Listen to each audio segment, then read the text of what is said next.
Thank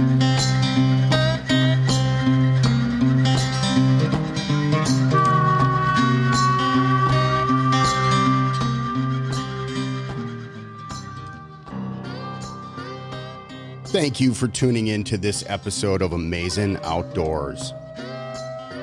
This podcast is being presented by Upland Outfitters, home of the Relentless Pants, man. Those things are awesome. I had them out this week, and I pretty much, since I started the partnership with Jason, have been wearing those pants out anytime over the summer here where I had to do any work at the farm or dog training. I've even had them on the boat a little bit. They are tough as nails. I have yet to see a pull 'em thread. I've been in some nasty briars. They really held up a lot better than I thought. I can't recommend them enough. Hunting season is around the corner. Make sure you use discount code Amaazen, and I believe Jason is still offering 20% off on the Relentless Pants. So pick up a pair before hunting season is upon us, and you're out in the woods with a pair of ripped up pair of pants and sweating, unnecessarily, because Jason's pants and the Relentless Pants are top notch and breathable, light. So you're going to want them this early season. Make sure you get them now. I also have a quick announcement. We've got another kind of temporary partnership with Chippewa River Custom Rods. Tom is going to be offering 10% off with discount code Amaazen 10. Amaazen 10. And it's all caps. If you decide to call him for a custom rod, just make sure you tell him that you heard about custom rods on Amaazen Outdoors podcast, and he will make sure that you get hooked up with a discount. All that information for both sponsors and partners are going to be in the show notes, so please support the podcast and these great companies. They are really good partners for the podcast, and I would like to see our listeners support them as well. So look them up, Upland Outfitters and Chippewa River Custom Rods. Enjoy today's show.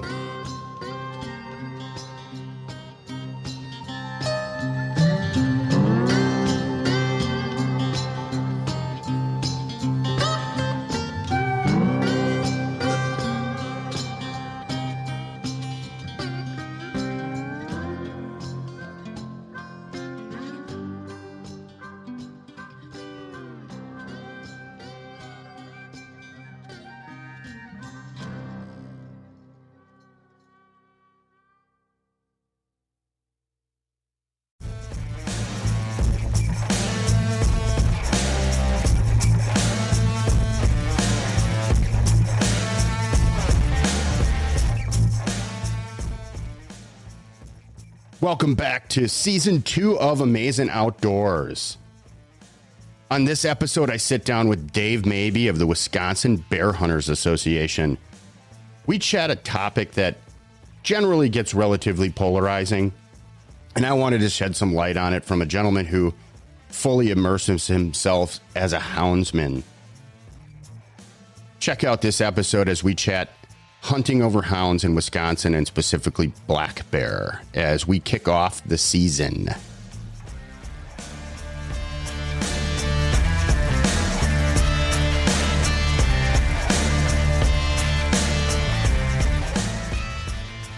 Welcome, everybody, to the Amaazen Outdoors podcast. This is Brian, the host.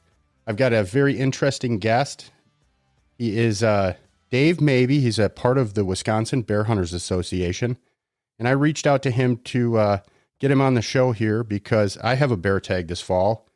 And in Wisconsin, we can run hounds with bears, or hunting bears. And it's something I'm not familiar with. So I wanted to get somebody that knew a little bit more than me and could share kind of the heritage and what kind of makes up hunting with bears. And there's a few other, or hunting for bears with dogs. And there's a few other species that we can hunt here in Wisconsin with hounds. So Dave Mabie, welcome to the show. Hello. Hey, thanks for having me. Glad to be part of it. thankful to you for willing to come on and talk about this, because I think in some circles and the way some people look at it, it could be kind of polarizing.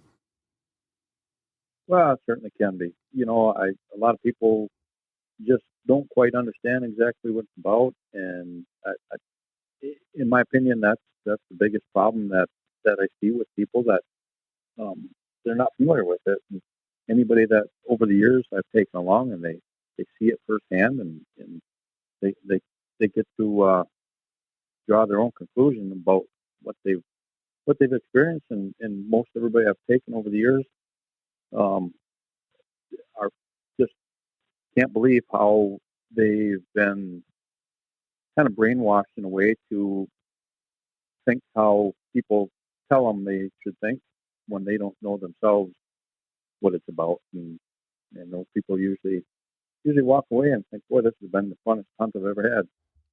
Well, I can also think of just regular things in life where you hold a set of expectations and you go into it and you come out with a completely different set. Yep, for sure. And I can definitely see how with hound hunting in Wisconsin, it is a kind of a tight knit group of guys. So I can see how even more so that is exacerbated where, people might think of bear hunting with hounds as a certain kind of, they have this picture in their head, and then they go out and actually meet the people and meet the dogs and kind of the modus operandi of how things are done. And it's a completely different experience than they thought. Oh yeah, without a doubt. And so many people, I believe so many people think that, it's a strange group of guys, and they're some rough, burly, I don't know what to even call them, but at the end of the day, we're the school teachers, we're the fire department, we're the ambulance that shows up at your house. We're just regular guys that just enjoy being out there hunting, and we're part of the community. So, Dave, can you tell us a little bit about your background and kind of how'd you get started hunting with hounds? So when I was really young, I mean, probably 5, 6 years old, I guess, from when I can remember things about hunting. My dad had a couple hounds that, well, he tried. Yeah, after he got out of the service, it was something he always wanted to get some hounds and hunt with hounds, and he tried. I don't really think he didn't really have hounds. I don't think that were ever going to make anything, but he tried, and I remember one time he did actually. He got a coon, and as a young kid, I thought that was the neatest thing, and he had some other books that he had on the bookshelf, and I looked through them was on hound hunting, and I just loved looking at the pictures, reading the stories, and I guess it was about the time I turned 14. I I I had to have a hound. I had beagles growing up, and we hunted a ton of rabbits with beagles, and I just wanted more. And when I turned 14, I bought my first hound, and started out coon hunting, and progressed from there to bear hunting, coyote hunting, bobcat hunting. So I haven't looked back since. I think most of us that find a passion like that, we can all say that it's just looking forward. What's next? Yep. So, yep. And then of course, in the last 10 years, since we had the first wolf season, we've been pursuing wolves with our hounds too. So that's been a new thing for us, and it's an exciting hunt. Yeah, and I definitely want to get into some specifics about last year's wolf hunt, and just kind of clear the record for people, I think, too, on kind of how it's done and what how things went last year. We'll leave it at that right now. No. So what kind of dogs did you start out with? I think, did you say there was a beagle in the mix in the beginning? Yeah. So my first hounds were beagles, and rabbit hunted with them, and after when I was 14, my first hound was a blue tick. Had blue ticks for, oh, 15 years probably. And my big mistake I did there is I didn't breed enough, and I really lost the bloodline that I had, and I had to make a change. And when I made that change, I went to Platt Hounds, and I was kind of hoping you said Platt Hounds. So, yeah, it's they're kind of a an unique breed to extraordinary. Wisconsin, correct? It is. It's. I mean, there's a lot of them here, um, but a good friend of mine once told me years ago. He said. He said you. He said when you get a Platt Hound, he said it'll be different than any hound you've ever owned. And well, I tell you, I had some really good blue ticks. I caught a lot of game with them, but nothing like these Platt Hounds that I have. They run to catch, and it's just they're in a league of their own. What do you know much about the history with the Platt Hounds and kind of how it came about? I really don't know anything, and that's kind of why I'm asking. And again, if you don't know, feel free to decline my question. I do. There's a really good book. Bob Platt authored the book. It's called Strike and Stay, and it's about the history of the Platt family and how the Platt Hound came to America. And it's really good read. And I encourage people to, if you're interested in the history of the Platt Hound, and it's an extremely good book. And I just leave it at that. If someone's interested in reading it, I don't want to. I don't want to. I don't want to ruin his book by trying to uh, tell you a story. Sure. So, Can you give us a rough history though? I mean, where in Wisconsin were these dogs really kind of? Where did it take a foothold? Was it northern Wisconsin? it kind of, just thinking back to the book, a lot of it was people from the southern states, North Carolina, that brought that came to Wisconsin to bear hunt. That was kind of the way that they kind of migrated to up to the upper Midwest and the Great Lakes states was through people coming here from the southern states bear hunting, and that's how they kind of took hold here. Well, fair enough. So, Dave, where are you out of, and kind of comparison into Wisconsin, and kind of who are you, and kind of give us a little bit more of your background and kind of how you got into really, because you were a guide at one point, if I recall, correct? Yep. So, because you decided to take it one step further and actually make it a career. So maybe give us a little bit of that history, and then we'll kind of move on here. So I live in the northern Wisconsin, Price County. It's both center of the state, east and west, and towards the upper third of the state. I live in a small town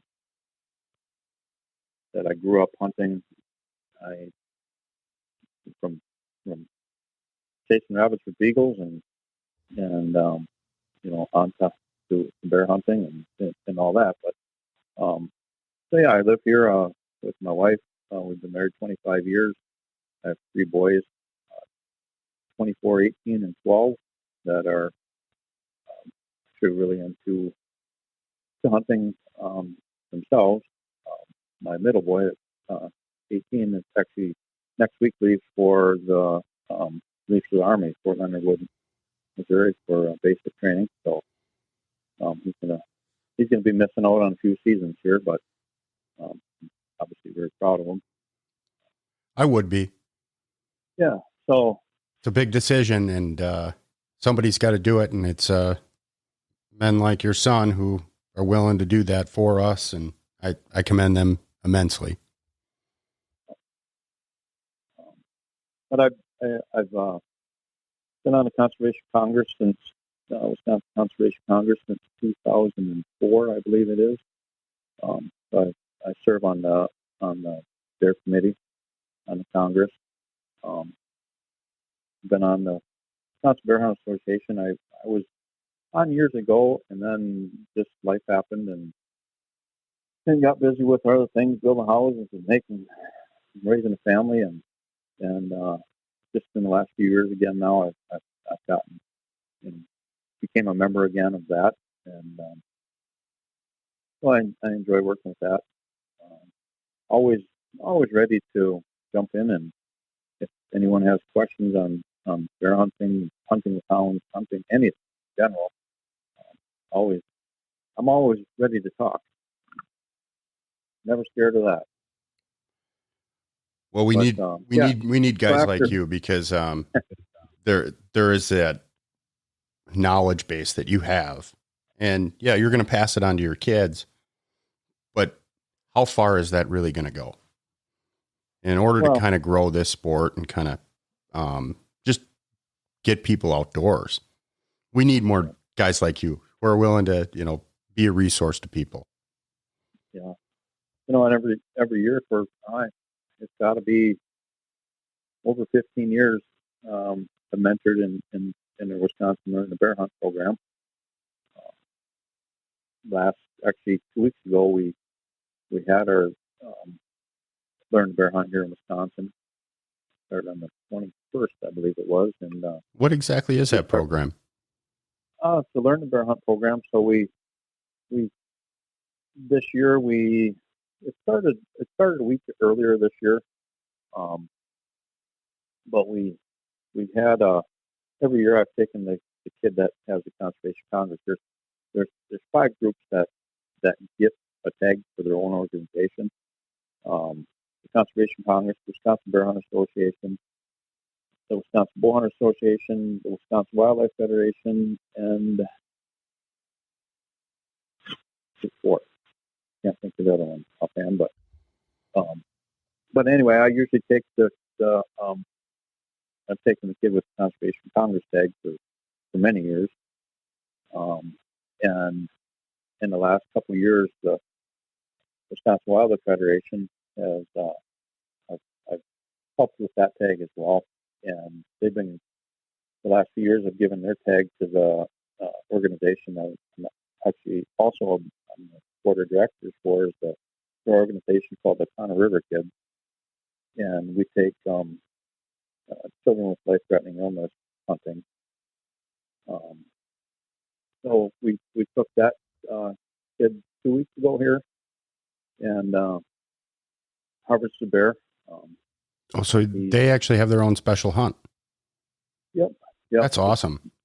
It's part of the Learn the Bear Hunt program, and there's also the DNR also has a application essay that kids can apply for as well to participate in the Learn the Hunt program.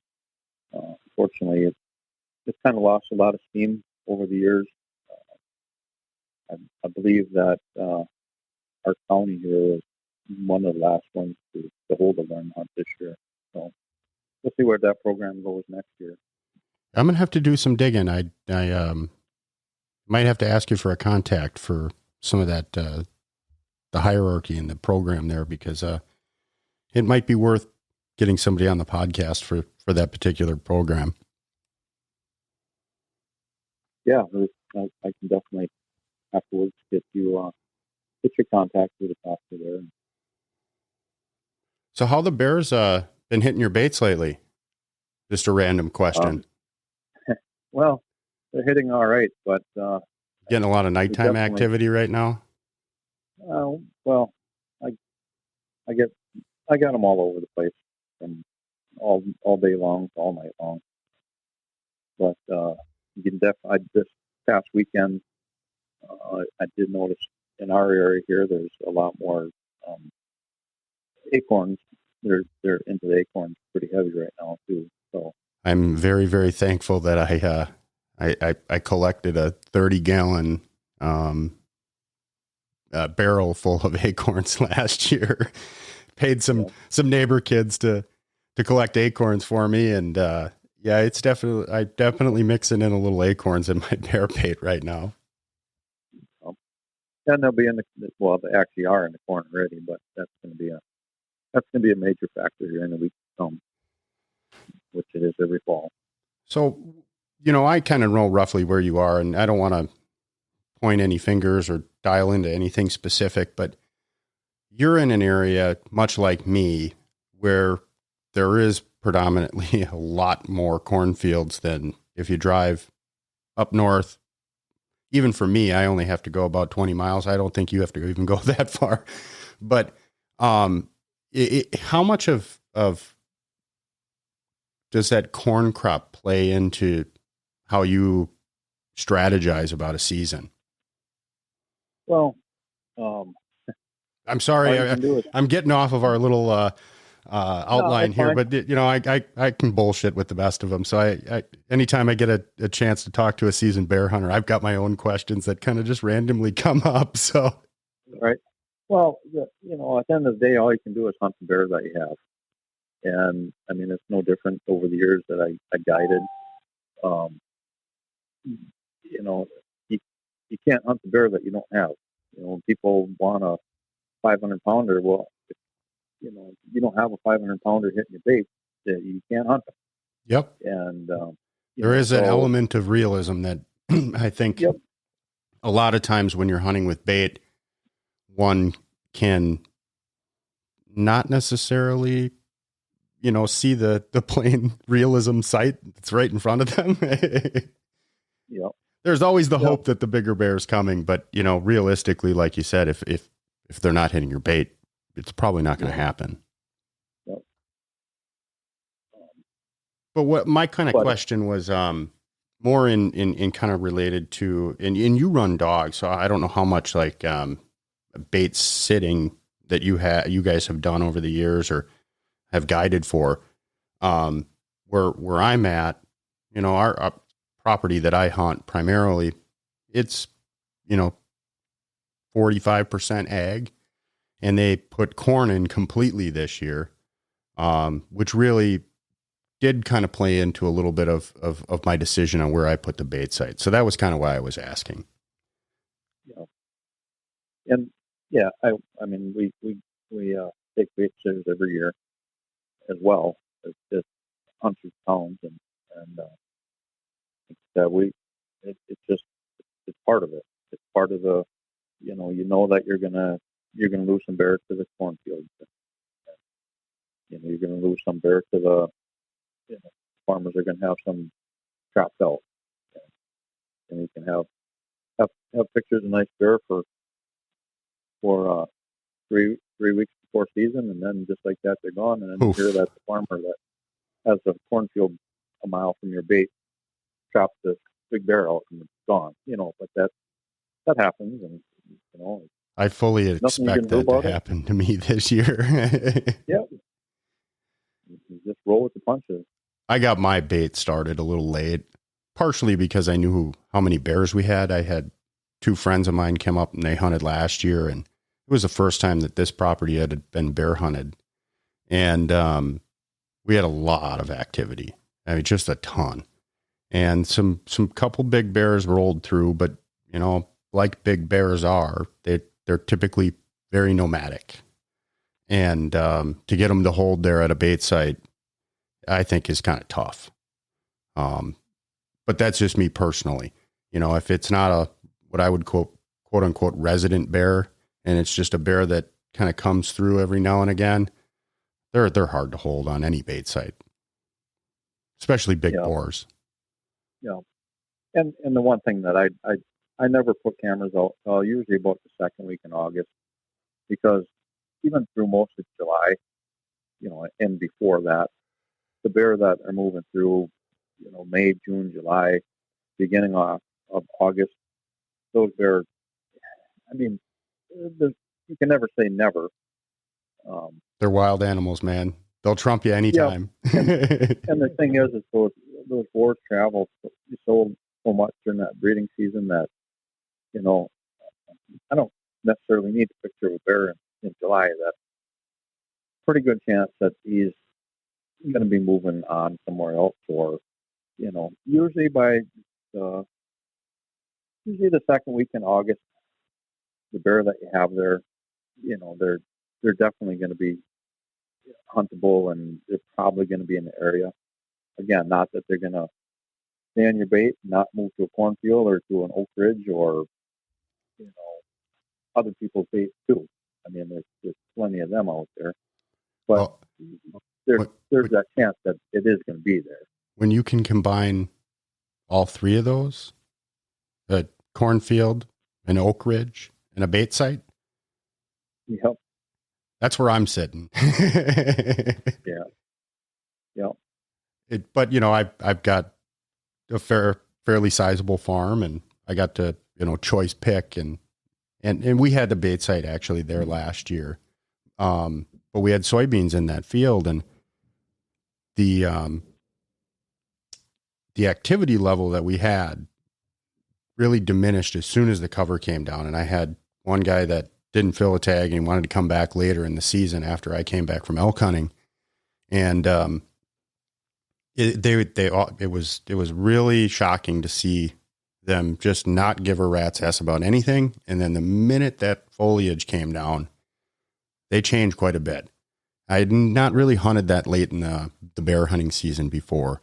And, so that was kind of a lesson I learned last year with placing the bait site again and making sure that, hey, this is going to be thick enough for these bears to feel comfortable here after the leaves come down. Now, the woods definitely changes. Oh, and the bear's pattern really, I think, changes quite a bit too. And depending on the season and when that first cold snap comes and when that moon phase is, it can turn your bait sites off in a heartbeat. Oh yeah. There's a lot of people that have the same mindset that a cold front comes through and it's going to get the bear moving. Like deer, obviously you hit a cold snap with deer and it seems like things change and they get more active. Well, you can take a cold snap with a bear and you can shut them off for 2 weeks. It's the weirdest thing. I cringe when bear season's here and you hit a cold snap, because especially the big ones, boy, they can just lock right down and not move. It's exactly what happened to us last year. Yep. We had, I think, 2.5 days of rain. I mean, it was gorgeous up until the season came. Day of the opener, it started raining. And I think it rained on and off, drizzled bad, what I would consider not ideal temperatures. I think we dropped 20 degrees and it kind of just hovered there for their 5-day hunt. And finally on the last day, it kind of broke and one of them wanted to just fill the tag regardless. And he shot a 200-pound bear. It was a very respectable bear. But it wasn't the big ones that we had on camera. And, they ghosted us for the rest of the season after that cold snap. I had them on camera one time. Yep. But what they do a lot of times is that last week. That last week can really be a good week because eventually they move again. I mean, eventually they get moving again, and a lot of times it's the last few weeks of the season that you can really start to those boars you get them. Yeah, I mean, you just do. I always like for hound hunting. I always like when we go second here because we get that last week and we do see a lot of nice boars moving around then. It is a reason that I put in for a tag this year because we saw a lot of activity in the last week of the season last year. Hound hunters got to go late last year. And I wasn't even baiting the sites. I kind of broke everything down a couple days before the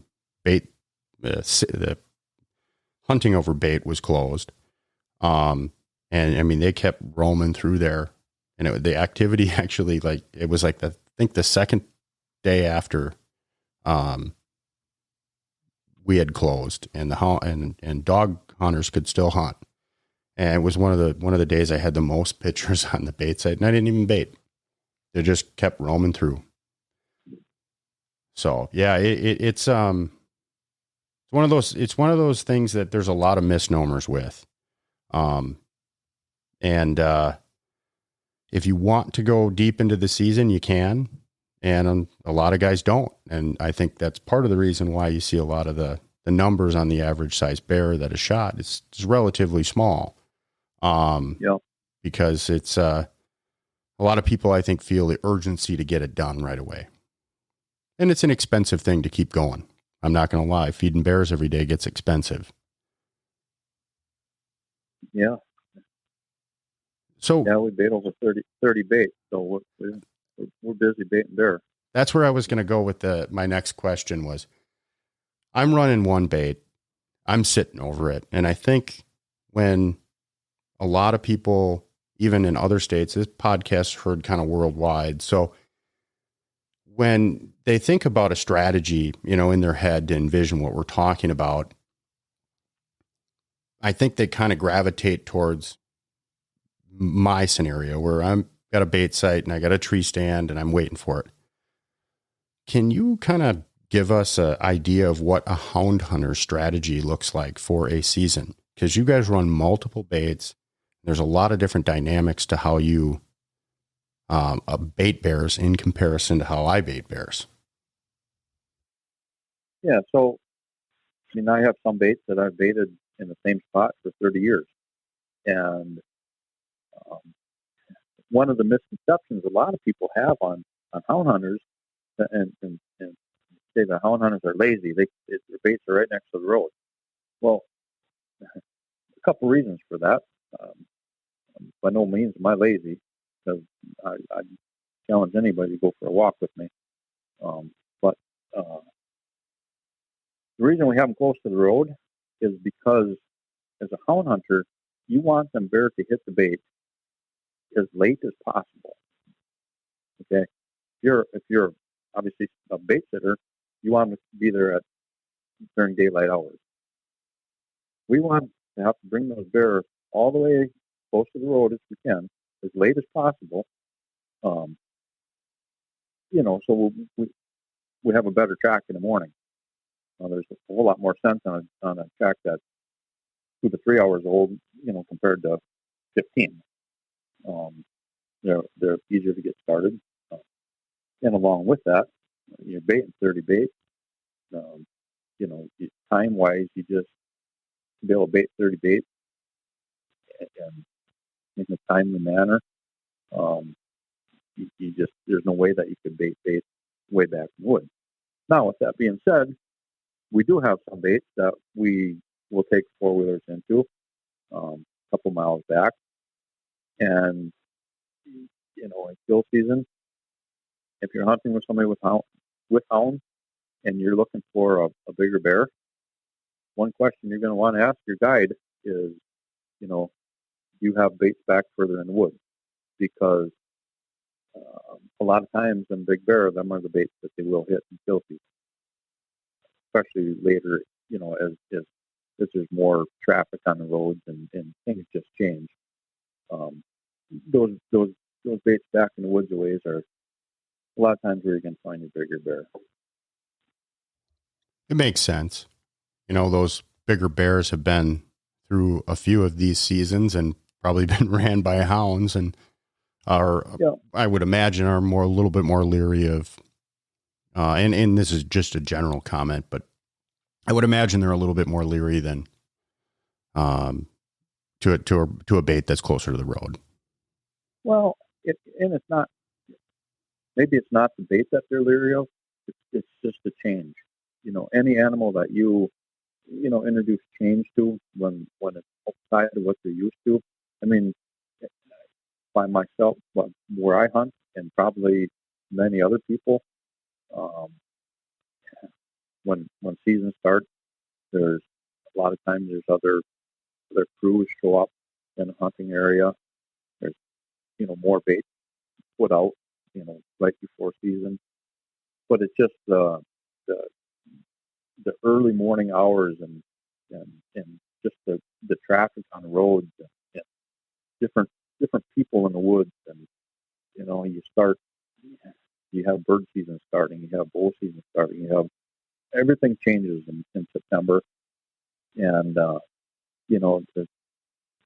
bear, it's pressure on the bear, and it changes. Just like whitetail, I think it. I'm a big grouse and woodcock hunter, and I think it happens with the grouse too. You introduce both the cover change and more pressure, and animals are going to react. Yep. Some are not going to care as much. Others are going to absolutely live and die by it. I mean, when it comes down to it, the pressure of a hound. I've told people for many years, I really don't think that a bear is scared of a hound.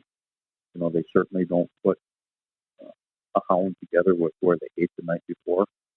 It'd be like if somebody walked into your kitchen, and at supper time, and somebody walked in and clubbed you over the head with a bat. You wouldn't think, I did eat breakfast this morning at Denny's restaurant. So why would a bear that's 4 miles from a bear base and all of a sudden there's a hound barking? So, I wonder if that has something to do with where I ate last night. That's another misconception people have about bear and hound. The bear's not standing on the bait, and you turn the dog loose and it runs in and chases the bear off the bait. That bear is left there 12 to 5 minutes ago. You know what I mean?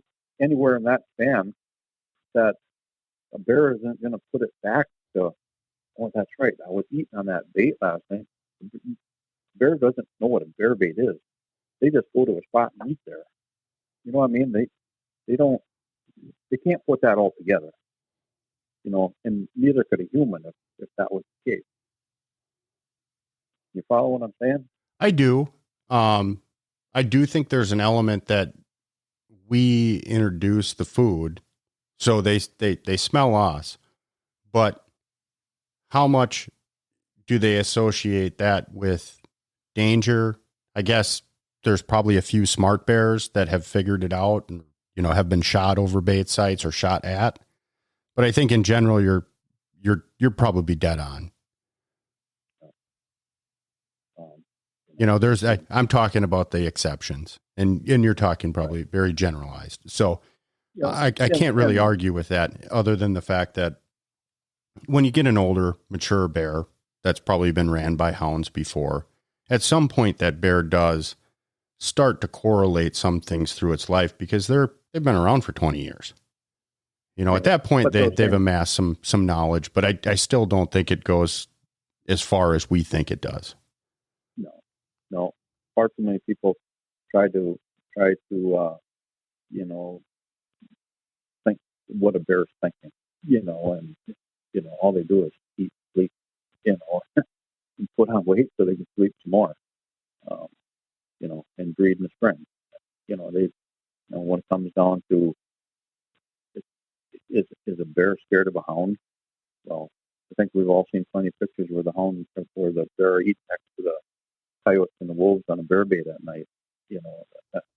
They're not scared of a hound. At any point, a bear could just turn around and take care of every hound that's following it.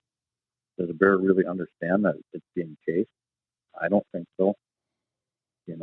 It's just trying to move away from a barking dog behind it. They just keep moving away. Do they go, boy, I'm being chased right now? I don't think so. They're just trying to move away from the annoying dog behind them barking.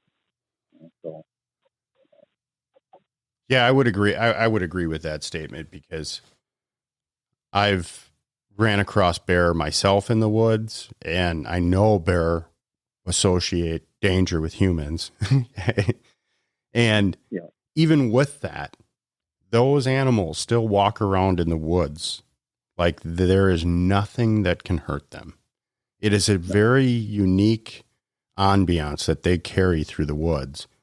And if they can carry that with a human next to them, by golly, there's no reason that they're thinking that their life is threatened by some, 80-pound at best hound. Right. No. And people don't understand how much time bears do spend in trees. I mean, they climb trees pretty regularly. And so to move away from an annoyance by just getting into a tree is a natural reaction by bears. And that's kind of the whole thrill of the hound hunt, is that you guys actually get to tree these bears most of the time. Yeah, I was going to say, and as over the years have gone, it's just less and less of bears wanting to climb a tree. And I don't have the answer why that happened, why it's going to that, but it's definitely it's strange because 30 years ago, most any bear you turn loose on, you treat it. It climbed, and this year was probably one of the toughest training seasons we've had. Bears just stay on the ground and fight, walk them and fight, and they don't want to treat. And there's nothing that's going to change that with them, and I don't know why. It's a really interesting dynamic. It's funny that you mentioned that, because my neighbor up north, his kids got a couple hounds. I'm not sure what breed, and he runs kind of northwestern Wisconsin. And he mentioned that last year that they've had a lot less treed bears and a lot more injured dogs. Yeah. It's a very interesting trend. It tends me to believe that somewhere along the line there's an element that's changed in the equation, but I still would tend to believe that either, and I guess before I even make this statement, how many hound hunters are there out there chasing bears today versus 30 years ago? I wouldn't say that the number has changed a lot. Do you think it's trended upward or downward? I think that the use of GPS has made it easier to bear hunt. Sure. So to some degree, it probably has attracted, new hunters to the sport. Sure.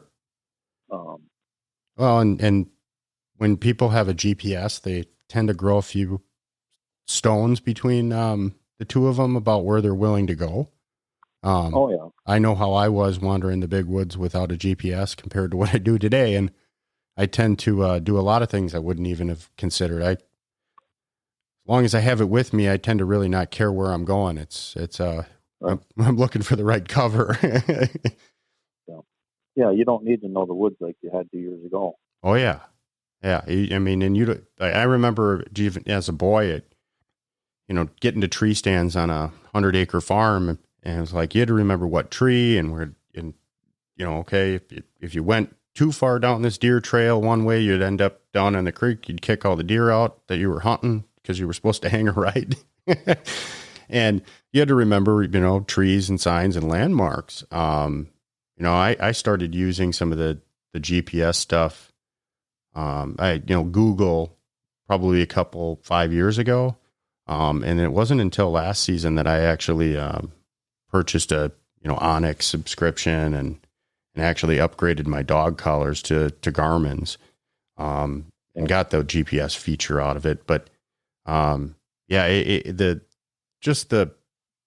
the ability to not worry about the small things and kind of let the dogs work and know that there's at least a degree of safety going on here for me recovering the dog and bringing it home to mama, because I might not want to go home if I don't have a dog.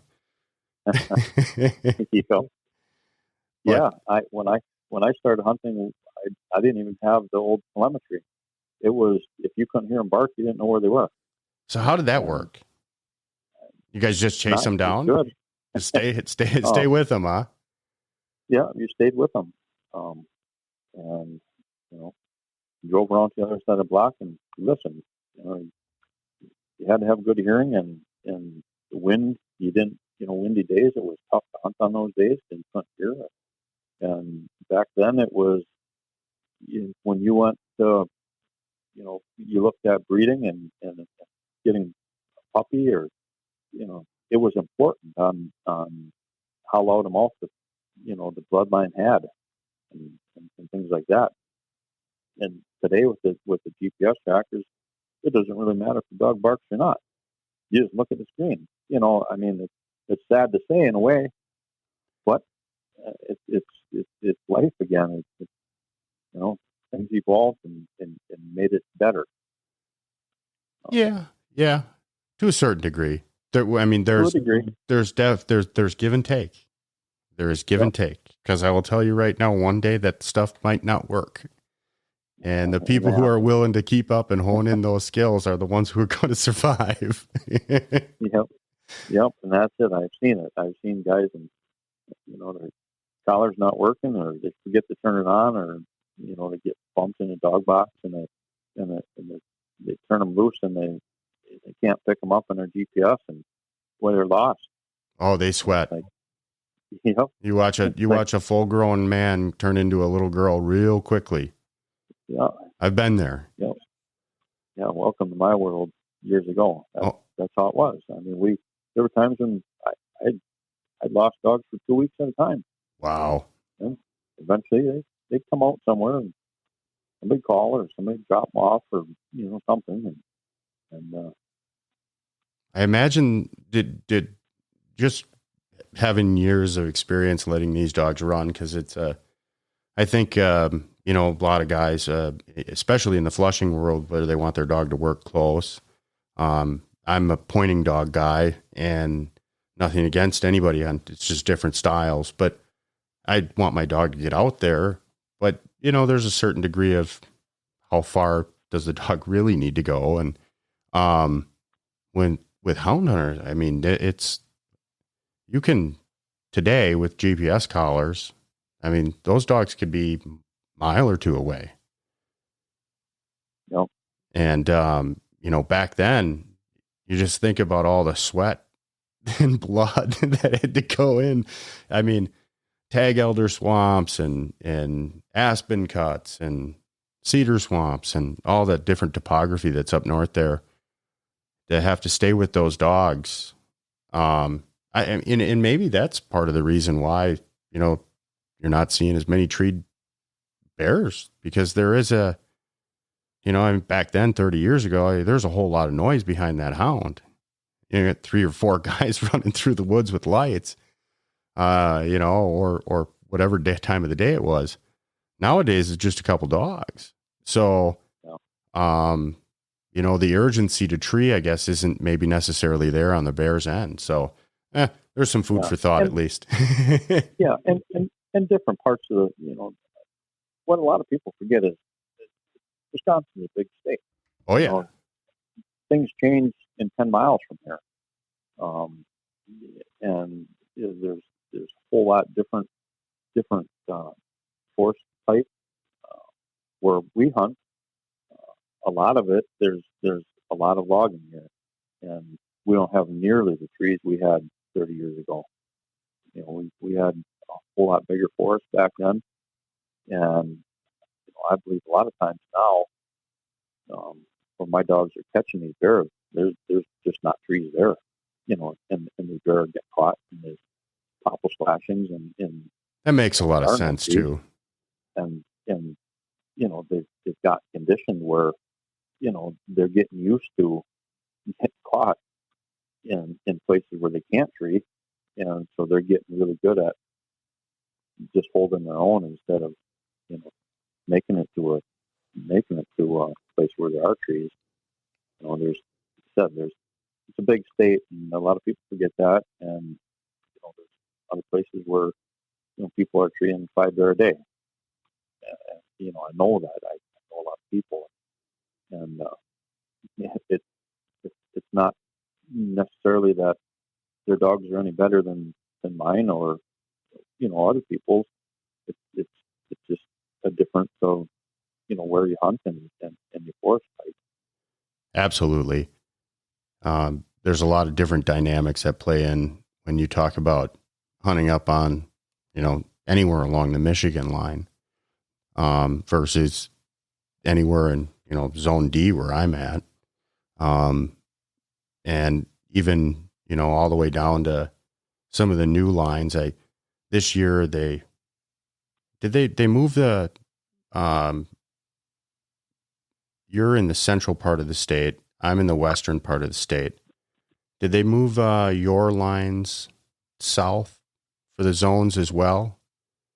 Because they went over by me. They took zone D and they moved it all the way down to Highway 64.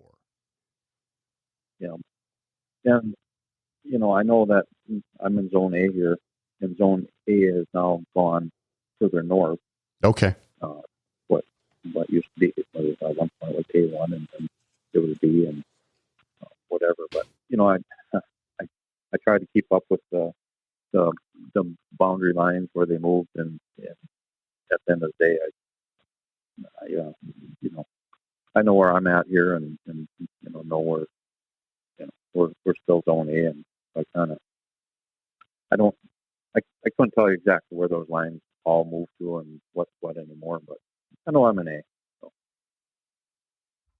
It definitely threw me for a loop. I had purchased a piece of property that was in zone C, and now I'm in zone D along with my other piece of property. So it opened up a potential backup plan for me. Let's just say that.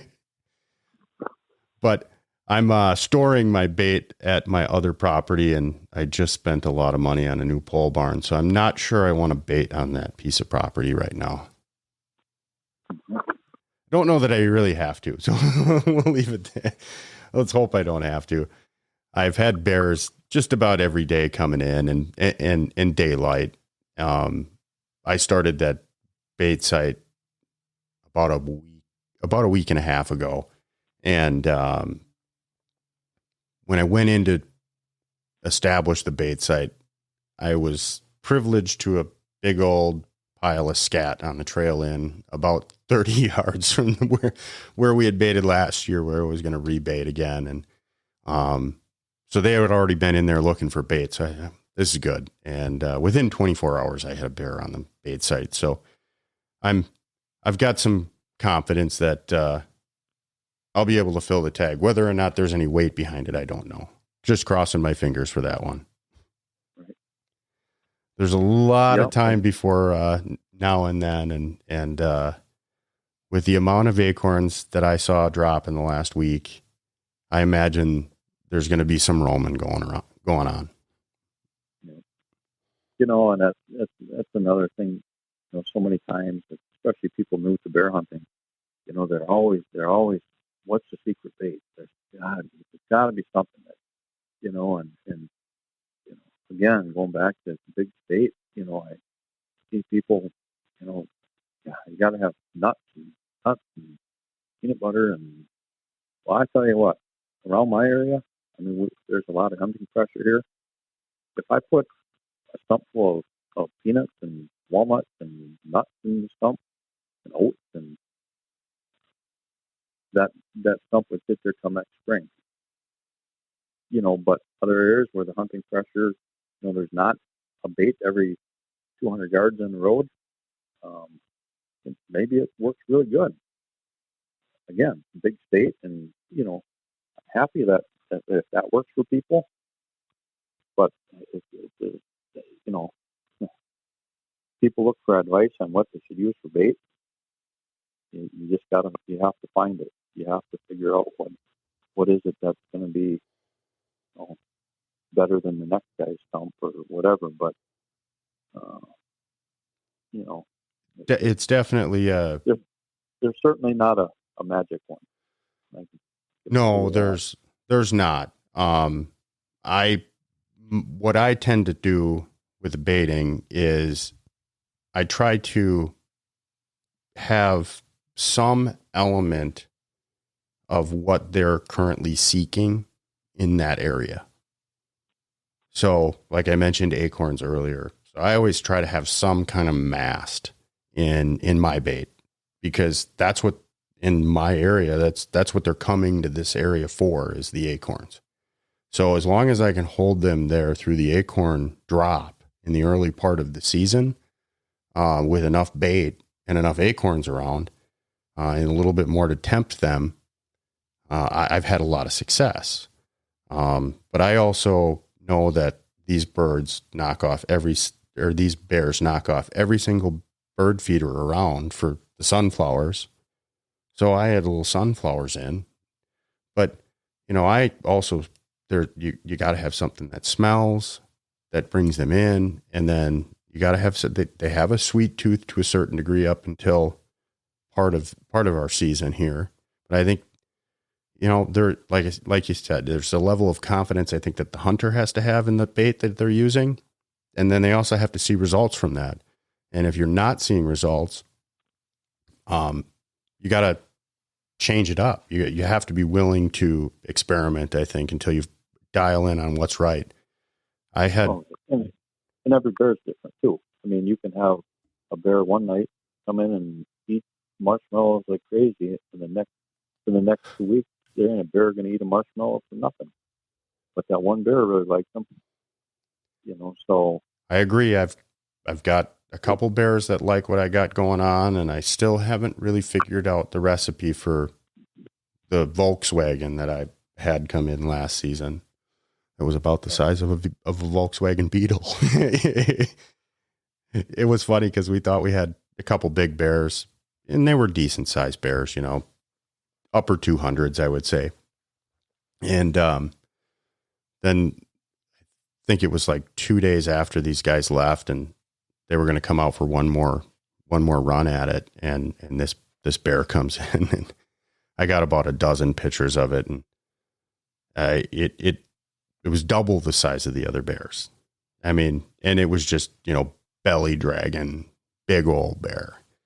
But, that bear didn't stick around. So it didn't like what I had. Liked it enough to clean it up one night, but not enough to stick around. And I'll be honest that, I had, last season, I was using what I knew worked, and I needed a little bit more bait to supplement, because we were going through bait, because I was running a couple bait sites, and I got a barrel of donuts, pastries, and it's not something I had ever run in bear baits before.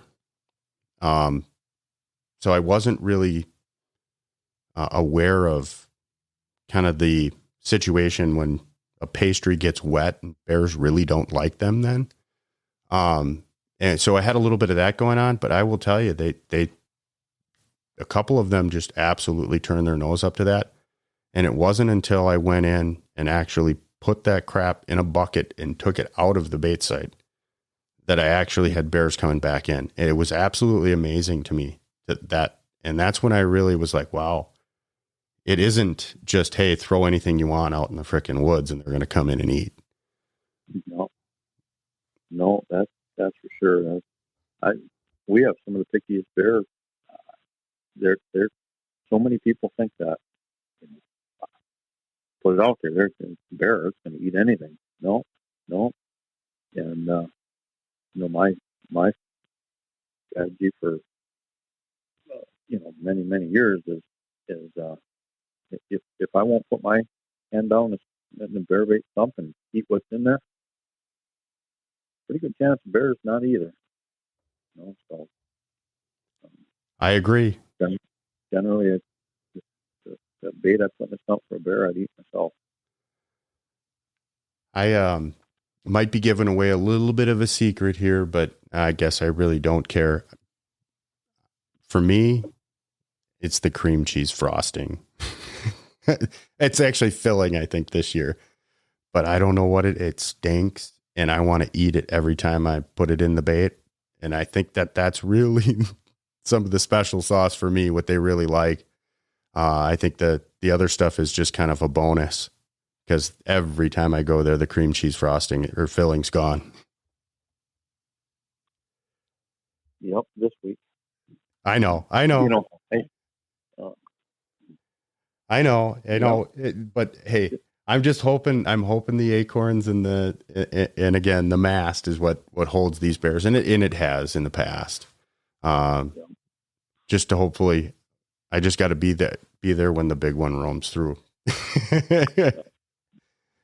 So I'm kind of, I look at opportunity wise, as a bait hunter, it's limited. I'm running one, you guys are running 30. So, but I think a lot of times a lot of these guys that have big packs of hounds, are they guiding? Is that kind of how it worked? Because I mean, the bear tags are so hard to get in some areas in the state. And I would imagine that being able to have enough opportunities to run your dog, at some point you kind of run out of family members. Well, right. Years ago when I guided, I was younger then. I worked third shift. I can hunt every day, and I didn't sleep all that much. Got out of work and I went hunting in the morning. But it's kind of what you want. I killed a lot of bear. I hunt for myself. I don't have a big crew. Back then, I pretty much hunted by myself with me and my brother, which was the same pack of dogs. My dad had a few hounds. We had a few friends that came along and helped drag and things like that. But we were small. We didn't have the 10, 15 trucks, but everybody had a truckload of dogs. So it was our 4 dogs, 3 dogs, 2 dogs, whatever, and but we killed a lot of bear back then, and we still do to this day. Now it's myself and my boys, and a couple good friends of mine that hunt with us, and that's it. And now I'm to the point where actually my son carries a guide license now. I don't anymore. I told him I certainly help him whatever he wants to do, but at the same time, there's the conservation part of it too. That we know what's out there for bear and what the population is doing, and we work accordingly. Try to hold back on harvesting too many sows, and if any, and just in the last 10 years, I say I want 1 tag, and it usually ends up that I still kill 12 bears. So, but yeah, it's you have to have that, and especially for some groups, they guiding is what they like to do. Killing, harvesting a lot of bears, that means a lot to some people. It's what you want to do, I guess, at the end of the day. But yeah, if we just hunted for our group, yeah, we could spread it out where we'd have a field tag, every year or every other year probably. But at the end of the day, I don't care if I ever kill another bear. It's not about the harvest of the bear. It's really the case. That's the difference between somebody that hunts with a hound, a dog, or anything. It's dog work that's the excitement there. It's not the kill. When people say, "Well, what's the challenge of shooting a bear out of a tree?" There isn't. Not at all. I mean, aim and pull the trigger. The hunt is before the kill.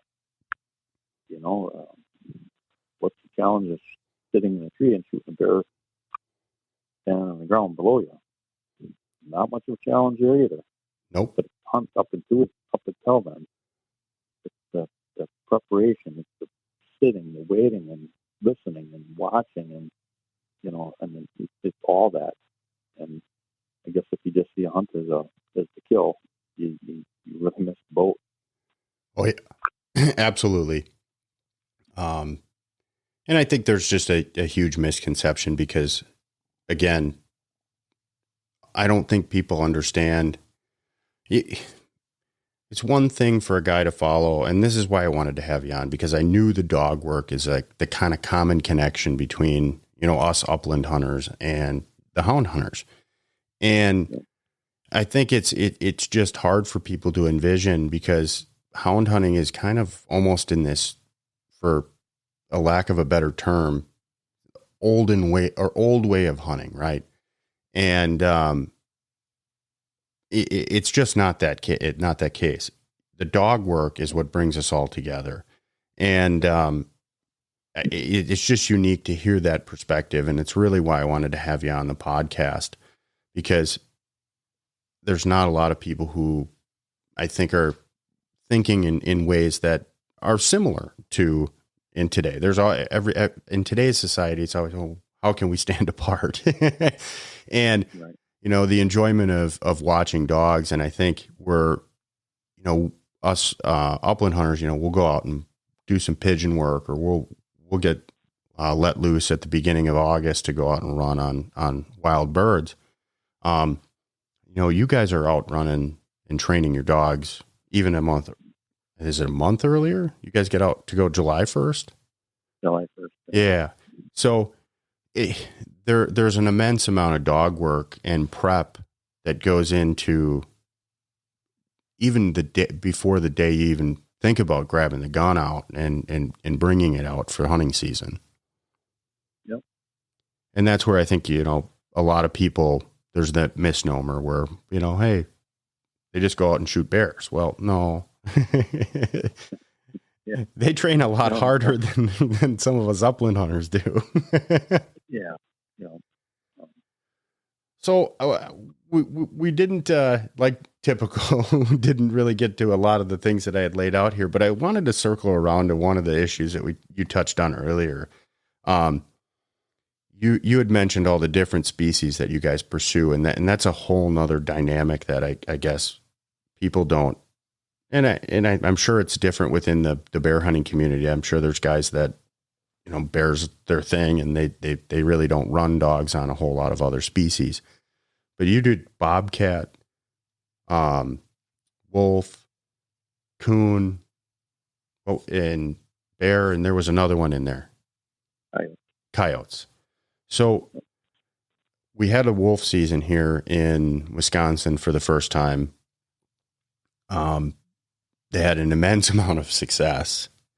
I think they shut it down in 2 days. 3 days. 3 days. Yep. Definitely went over the quota, which I think kind of tells the sign on how healthy the wolf population was. What is the difference in strategy for bear hunting versus wolf hunting, and how do you manage that dog? Do you manage it really any differently? I know we talked a little bit last week in kind of a pre-call about some of this, and just could you enlighten us kind of how your wolf hunt went, and kind of what the strategy was for kind of chasing these things for the first time? Well, obviously we had a wolf season earlier in 2004. 2000. Yeah, we've had a couple, but I mean, 14, it was it that recent? Yeah. Okay. So obviously, a few different, bear hunting, a few different ways people, you bait bear, you run your dogs off of bear bait, you rig bear, which is, basically driving a road, and, the dog would pick up the scent of a bear that it crossed, or close to the road. In some areas, sandier country, they'll actually look for tracks in the sand. And that's kind of closer to the wolf, coyote, or bobcat hunting. Obviously you need snow. Well, you don't need snow, but it, it makes it a whole lot easier to find tracks in snow. But that's generally how, in this area at least, for the wolf hunt. I mean, you got up early and you started driving roads, so you cut a track and turn the dog loose on it. And what really made this past February season so successful is we had fresh snow all 3 of those days. The weather was perfect. I mean, and I've told so many people that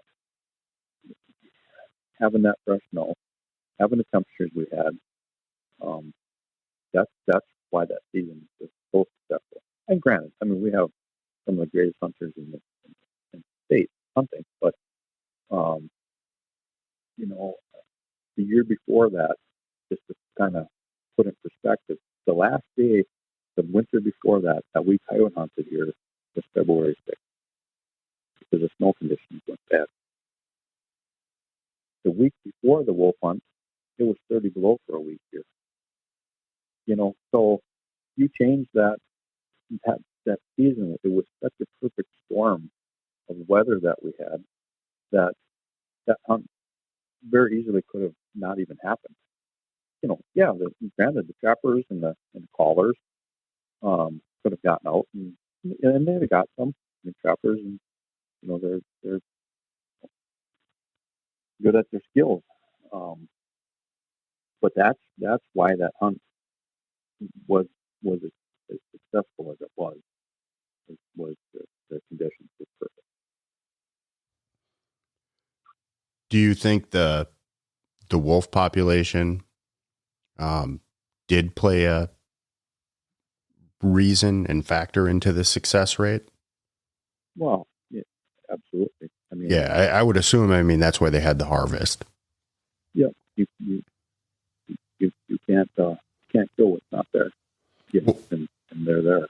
There's a good number of them, and wolf in itself is such a polarizing issue. And you can look at it from a perspective in the state from north to south, and you'll have much different opinions. When you have a lot of people from let's say the southern half of the state that are maybe not understanding why there was a season in the first place, how many dogs and wolf problems from both bears and wolf dog problems, human, cattle, other occurrences from wolves, predators, and other bears. Do you guys experience, and had you experienced up until the wolf hunt? Was it becoming a problem in your area? Oh, definitely. Because I know it was north of me. We didn't really have them directly by me. A couple solos and a bunch of coyotes, but the wolves in specific, I know you get 20, 30 miles north of me, and there's quite a few dogs that both upland hunters and bear dogs that had perished to wolves in the last few years. And the numbers seem to be kind of on the rise. But again, I don't have tentacles all over the state. So I assume people kind of got fed up north, and you just don't, again, there's that dynamic where you're not local to the area up there, so you don't necessarily hear about the issues, and kind of why I'm asking. Right. Yeah. Absolutely. I mean, when you live with them day to day, and your neighbors, and they're losing cattle, chickens, horses, sheep. Losing. It's never a good thing when if you or the crew next door that loses a hunting dog to them, that's a bad day. So yeah, when you live with it, you definitely want to, when you have the opportunity, you certainly want to try to change that trend. And obviously, the best way to do that is bring the population down. And if you look at the depredation cases this year, they're definitely down from last year. So pretty much tells you that it's what we did help last year. Well, I've got a couple points now, so I'm going to have to give you a holler if I get a tag, because I don't know what I'm going to do. So, yeah. What about Bobcat?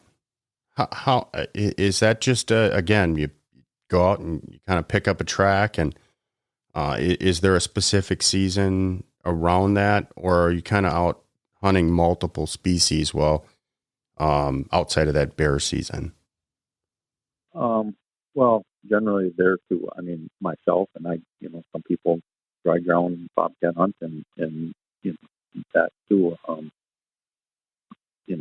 The way we hunt them here is generally we wait till there's snow on the ground, and again, we're driving roads, snowmobile on rivers, walking trails, all looking for tracks. I mean, the cat population is really strong.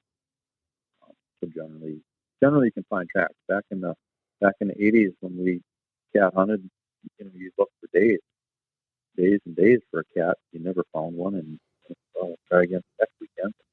And that's how that went. Well, now the population is a whole lot better than it was before.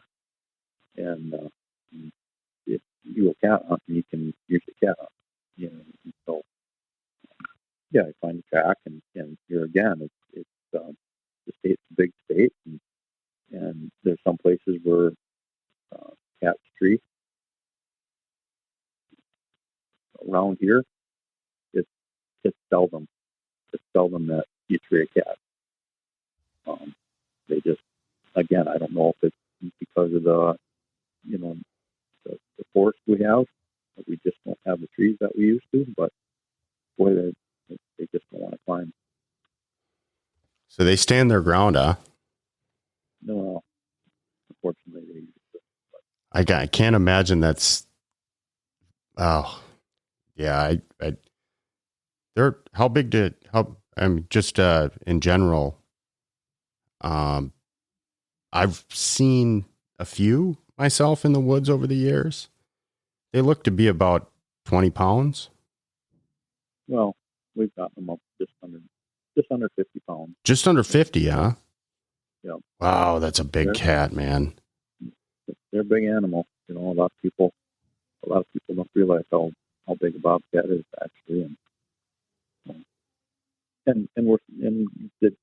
definitely the population, we're starting to see a whole lot more bigger ones because with the limited kill, or you're gonna get a better age structure. You can start to see some of the bigger cats. Do you think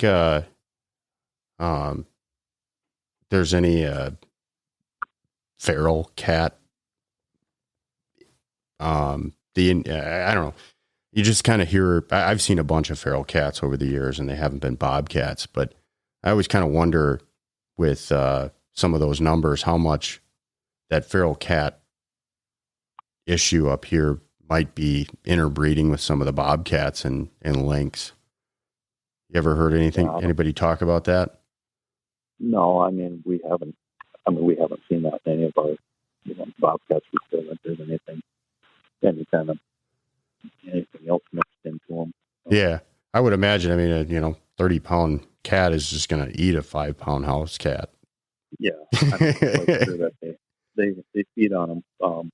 Back in the winter in 2014, when we had that really deep snow that winter, that really hurt the cat population here a lot.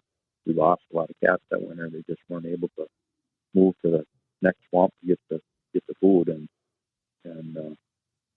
we saw a lot of cats coming in town that winter.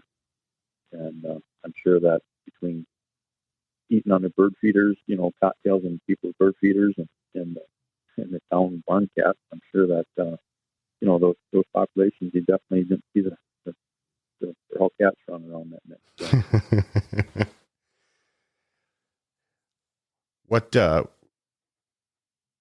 what else you guys, what else can you share, as kind of closing notes for the listeners, both from, let's say a recruitment aspect. So if somebody was interested in getting into hound hunting, the biggest thing that I can tell people is learn it for yourself. Ride along by all means. I mean, I had a guy last year that guides for bait sitters, and he wanted to understand what hound hunting was, and absolutely, and you're welcome anytime. Come on along, come with me, ride along, jump in the truck with me, and see for yourself what it is. Don't let somebody that had made up their own mind on something make up your mind about it. Ride along, see what it is. And he came along and he asked a ton of questions, which is great, and had a blast. He really had a really good time, learned a lot, and at the end of the day, he walked away with, why, this isn't even close to what people told me it was. No, probably not. Over the years with our, learn to bear hunt program, we had families come here that, they people that, they were, some of them were new to hunting, hadn't hunted anything. Others were, deer hunters, and we're in the hunting population, and people told them that hound hunting, that there's not no sport in it, and just filled their heads with so many negative things. And boy, they came here, brought their families, and some of them said this is the best vacation we've ever taken. This weekend of bear hunting, and the camaraderie, and it's a different kind of hunting. People sometimes see it as, wow, it takes a whole group of guys and all those dogs. Well, it's not all those dogs, and again, it's a different kind of hunting. It's the camaraderie of, it's not sitting in a tree stand quiet by yourself. That's the difference. It's one of the reasons I love bird hunting so much and watching a dog work, because usually I'm sharing the field with somebody else, and it's that camaraderie. And you guys got some big groups. I can imagine, it can be a pretty good time. Oh yeah. You got a lot of different people to bullshit with. Well, all kinds of different stripes too. Yeah, we have our learn the bear hunt weekend. We have people that have, their kids have been in it 10 years ago, and they come back for that weekend. I come back. I'm going to come up for that and learn the bear hunt weekend, and so yeah, you look at our pictures from over the years of our learn the bear hunt weekends, and you think, boy, you guys have a big crew. Well, it's just many years of people that come back for that weekend every year, and share their stories with the new people coming into the sport, and that's really, I welcome them every year, because they're doing the recruiting for us. So is there an opportunity for people to dig into this learn to bear hunt stuff a little bit? I mean, do you guys take donations and things along those lines? No, because it's a DNR. It's a DNR thing. Okay. Yep. And I've heard some chatter that that program is may change for next fall. So I guess we'll kind of stay tuned to see what happens with it. But yeah, that's really all I can say on that right now, because I did hear some chatter that it was going to change to some degree, but it was a program that was really, it really didn't target the right people, in my opinion, because it was hard to advertise it to the people that we really wanted to target. It ended up being hunting venues which is great. mean, don't get me wrong. You know, many of the kids that we took, you know, they shot bear before their dad and grandpa and great grandpa, you know, and so it was, didn't take anything away from the hunt. But, you know, at the end of the day, it really would have been nice if we could have targeted people that were new to hunting or had never hunted before. You know, things like that too. It is kind of an issue that I think is resounding with all of the groups that are trying to do outreach right now. There's some that are having some success, and it's a challenge though, because a lot of it seems to be a bit of an echo chamber. Mm-hmm. Yep. So another question I got here in closing real quick. I'm going to do a couple rapid fire and then we'll wrap things up. So if you had to wrap up in a few words or few sentences, something to kind of change the public opinion about hound hunting in general for predators or whatever it may be, what would that be? Again, I've said it a few different times here today, but you know, get out and experience it. Yep, you need to educate yourself. You need to know for yourself what it's all about. It's the only way that you're really going to be able to have your own opinion on something. Because, like I said, if you wait for somebody else to tell you that isn't educated on it themselves, you're not going to have the answer. You're not going to have a educated description of it. I said over the years is you know, the undereducated and uneducated people are the easiest ones to sell something to. Whether, you know, if it's the anti-hunters that are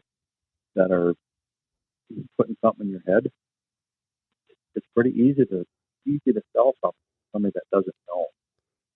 If the anti-hunters with the wolf season, if they want to put it in somebody's head that doesn't know any better, that there were wolf puppies killed in this wolf hunt, and people said, "Are you serious?"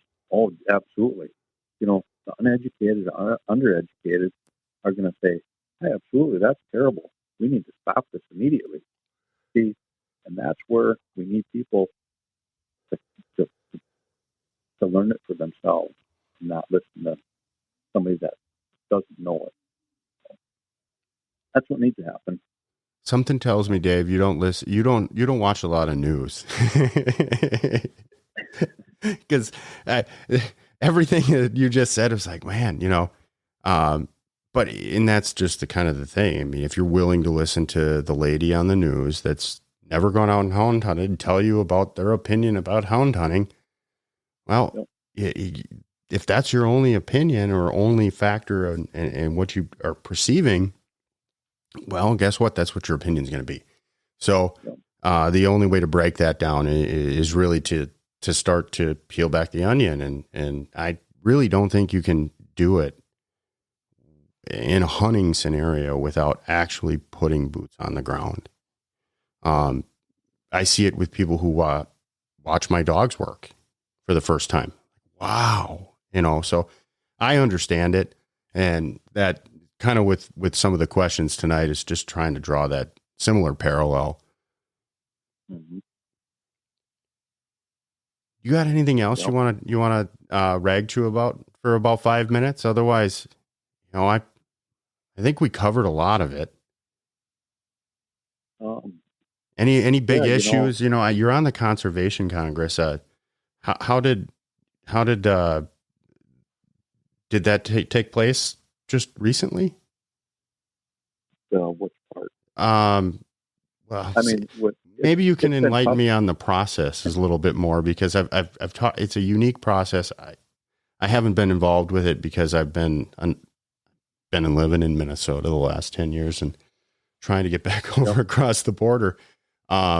We've talked a little bit about it with a previous guest, but there's a process to it which is very unique for Wisconsin and really the license holder, the resident, to have a say in kind of what the game laws are.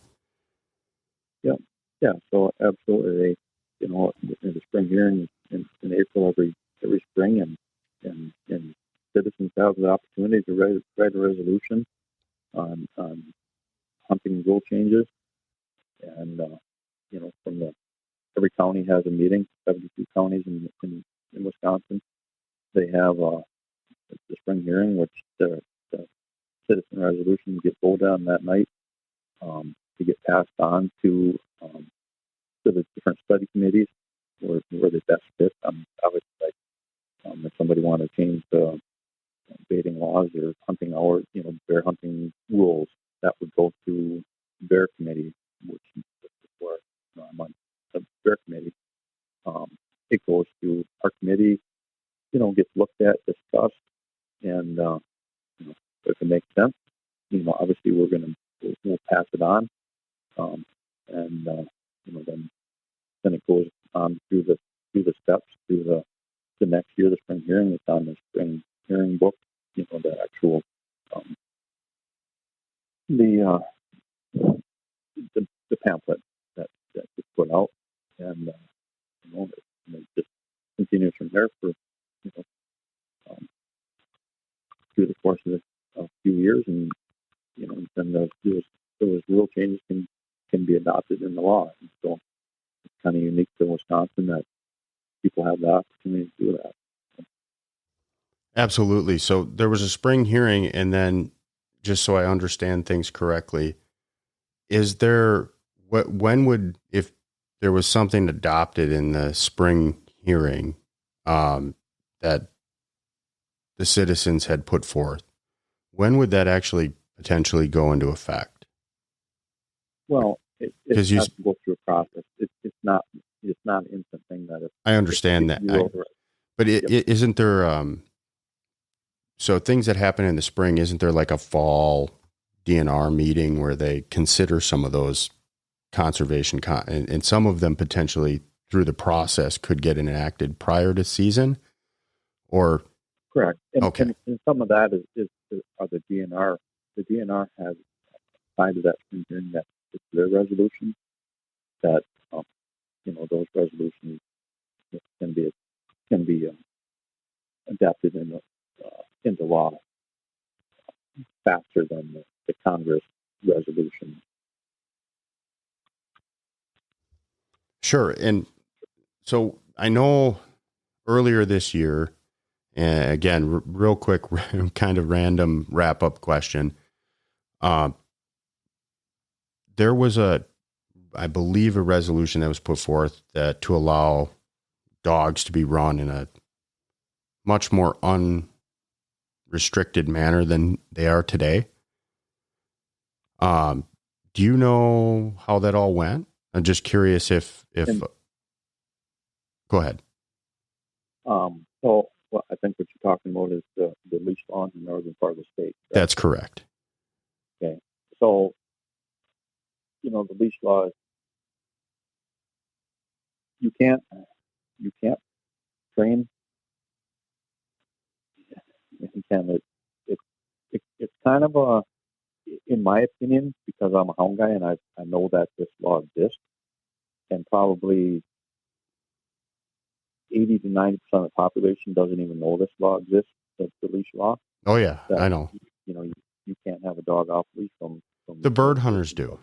I know that because I got a couple pointers, and when I had heard this in the spring, that was kind of part of the awareness I had wanted to bring on in the podcast. So another reason I wanted to have you back on was actually because I wanted to get your perspective on this issue. Yeah. The funny part of that, and if you look at that, that the reason for that was because of bear. It was because of bear in the northern part of the state. Yep. We all know that there's young animals and birds and everything else throughout the whole state. So the argument that says, well, there's small birds and animals in the northern part of the state is just ridiculous. So that the reason for that law was because of bear. Well, that was before when that law was put into place. It was before we had a bear training season, and now that we have restrictive bear training season that starts July 1st, the law is really pretty irrelevant. You can't train bear in June or May, and you can't. There's a time set aside for that. So you're really not going to. You're not going to change anything. You're not going to do anything different in the northern part of the state that you're not doing in the southern part of the state. Does that make sense? Oh, absolutely. And if there are, there's restricted access for dogs because of nesting season. And I know that the efficacy rate for guys that have dogs for bird hunting, they're not going to go out and run their dogs during nesting season. I mean, the majority of guys understand that concept. So if you apply that same concept to bear hunters, why would you guys go out and run bears? Well, they have young cubs and there's all those dynamics and putting stress on the population. So when you then throw in the dynamic that they're treating the North different than the South, the southern and northern part of the state different than the southern part of the state, it really doesn't make much sense to me. And I'm just a pragmatic person, and I do typically put a little bit of good faith in people.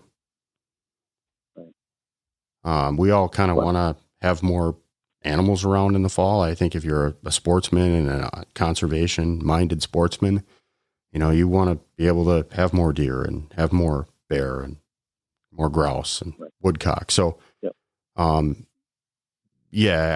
understand where you're coming from. So how did everything kind of pan out this year with the Congress meeting, and then where were things kind of left off? Yeah. So, we didn't have an annual meeting again this year because with the COVID and everything going on. But, sure.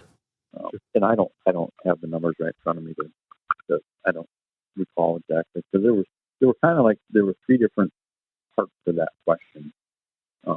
There was the DNR land that's closed from May 1st to July 15th, I believe it is. There was that. There was something about a study on nesting birds in there. So I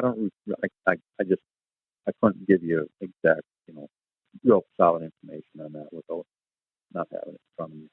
How they all ended up coming out on that. But didn't sound like there was anything pushed forward.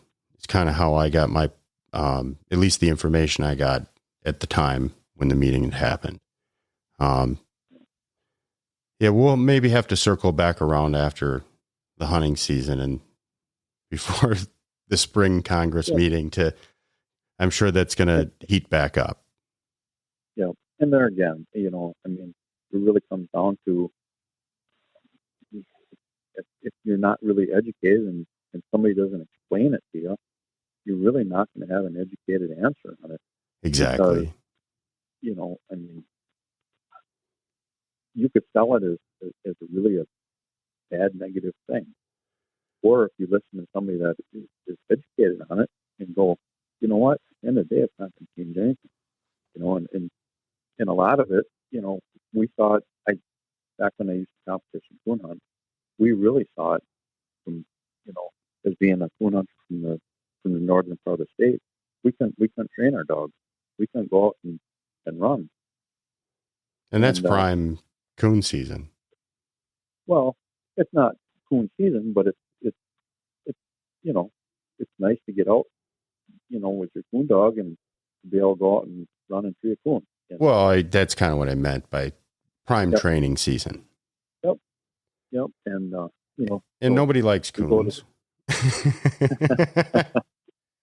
We go to the southern part of the state where these guys are running, 4 nights a week. And, the only time we can run is when we get down there to go on a coon hunt, competition, so our dogs can be out of shape and not, tuned up good. And, so.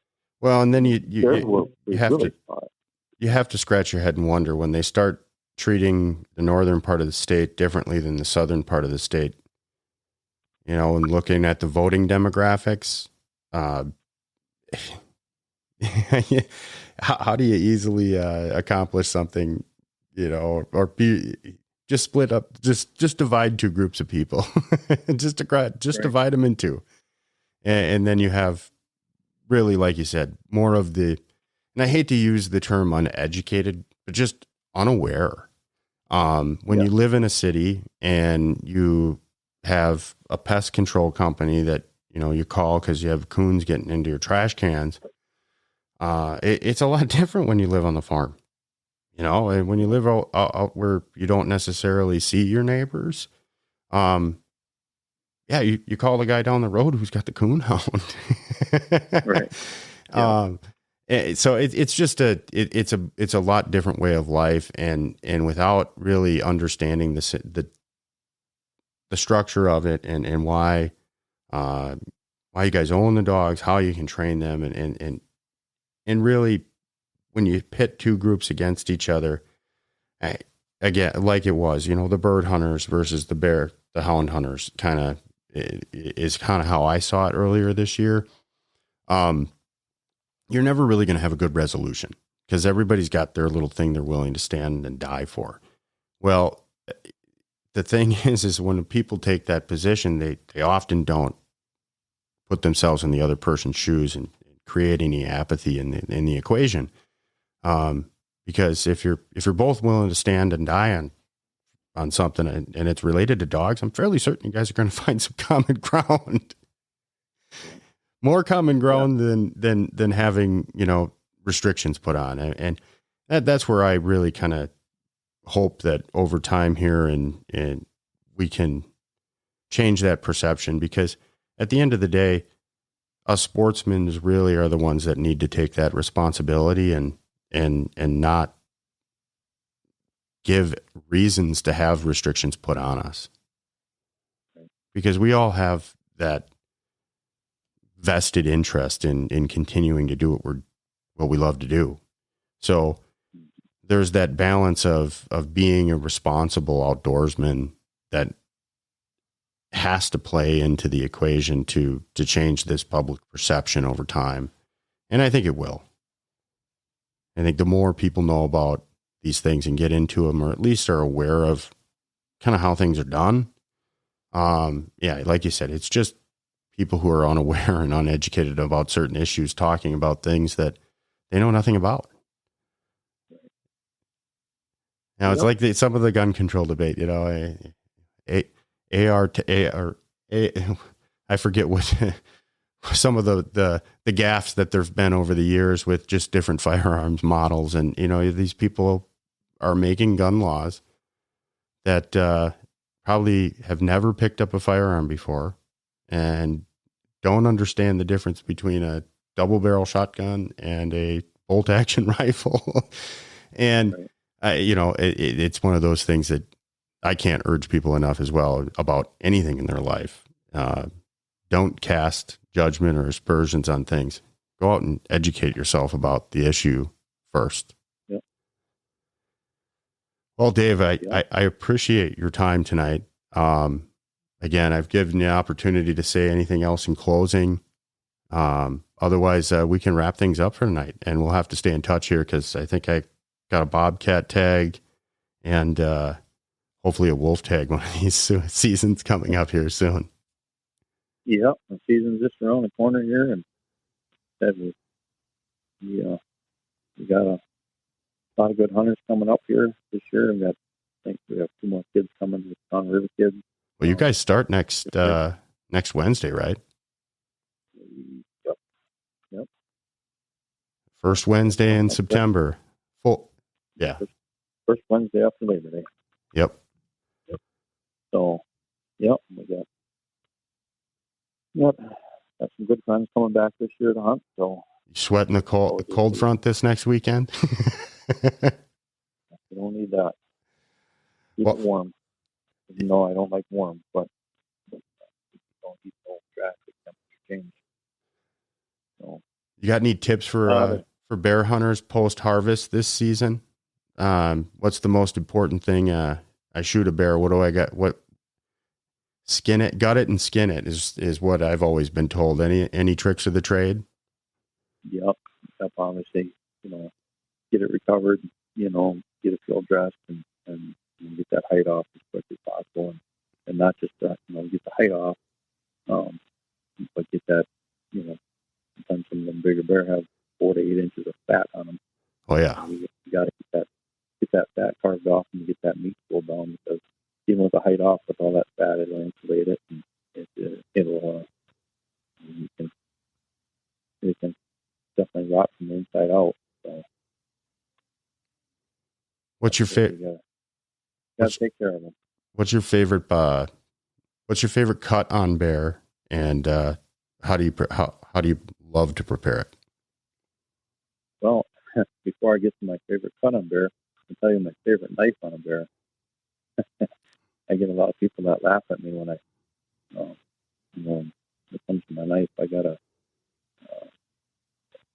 actually an original mini Swiss Army knife. I used to have a buck knife it's got a 2-inch blade on it, and that's my bear gutting knife. People think you need some big machete to cut a bear, but that's what I use. But no, you don't need much. I'll tell you that. No, you can spend blade just gets in trouble. But no, as far as bear cuts, a bear roast is about as good as a piece of meat as you're ever eat. I challenge anybody to put a bear roast in a crock pot, throw a beef roast in a crock pot, and I bet you 9 out of 10 people are going to like that bear roast better because they didn't know what it was. So it's a different meat. I've had good and bad experiences with it.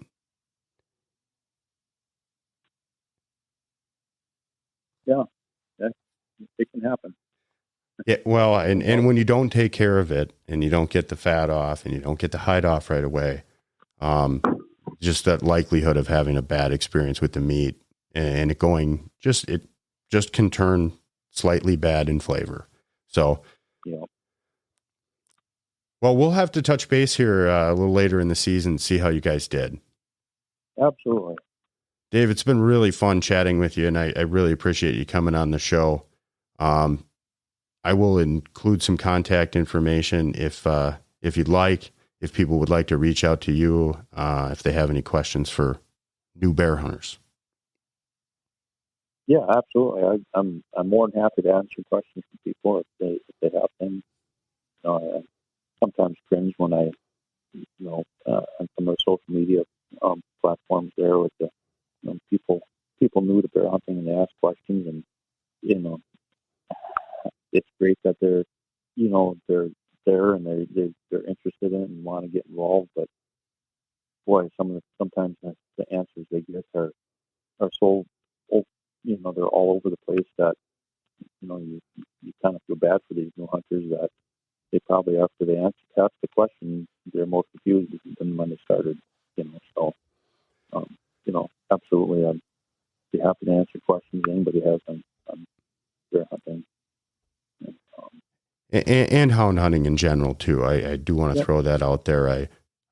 We intended to talk a little bit more about that, but bear season's right around the corner, so that kind of came a little bit more to the forefront. But I'll include a little bit of contact information, and it's been a great time chatting, Dave. All right, I've enjoyed it.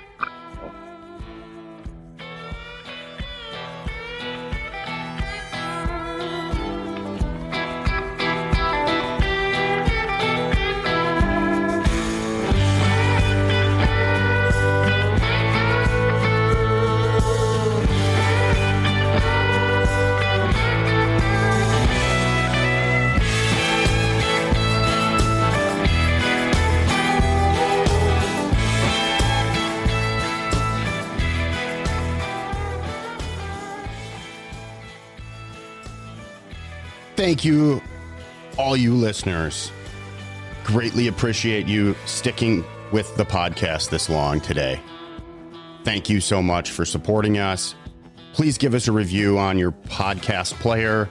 Subscribe. Make sure you're getting the latest downloads.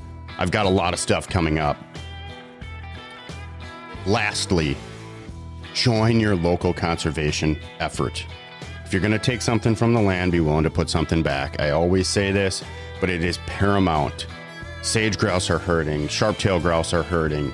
Turkeys are hurting in certain parts of the woods, the neck of the woods in this country. Whitetails are up and down. Humans, we are impacting the landscape. So be willing to join that conservation effort that helps ensure you have critters to hunt. Get out there, shoot straight. Good luck this season. The time is upon us.